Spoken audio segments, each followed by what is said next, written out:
So this Christmas, my wife surprised me with a gift that has kind of been on my holy grail wish list for most of my life, and that is my very own arcade machine. So there's a company called Arcade1up that are producing a full line of arcade machines that are 3/4 the scale of a regular arcade machine, and that really appealed to me because one, it's kind of made with modern components, two, it doesn't weigh a million pounds, and three, it's small enough to fit kind of in my game room. The cabinet that I was after the most was Street Fighter 2. One, because I have such a love for Street Fighter. I played a lot of it in the arcade. And two, because it was the cabinet that was the most easiest to kind of modify to play more than just the 3 Street Fighter games that were included. A fantastic tutorial video from ETA Prime, which is a channel that I've been subscribed to for a while,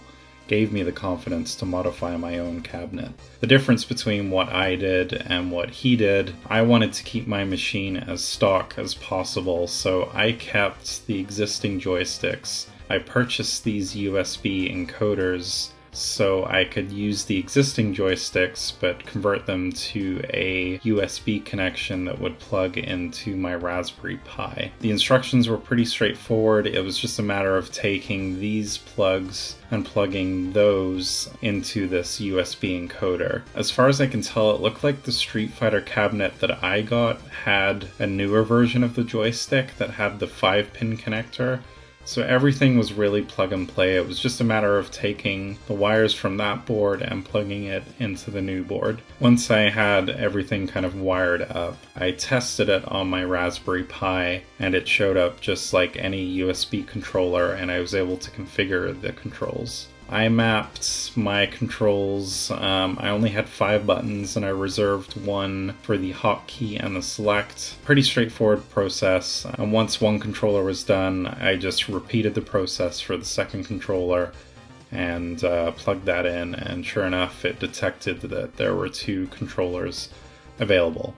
The next step was kind of the one that I was most scared of doing, and that was converting the monitor over to accept an HDMI connection. The reason I was a little scared is because I've heard stories of some people, these LCD converter boards that you see here, it works for some people and for some people it doesn't. Knowing my luck, it wouldn't work. So I plugged everything in as per ETA Prime's instructions, and I tested it before, I assembled it all back and plugged it in, and I flipped the power switch, and I kind of held my breath for a few seconds hoping that I had one of the LCD boards that were correct. And as I walked to the front of my machine, I saw absolutely nothing. Just a big blank screen of nothing.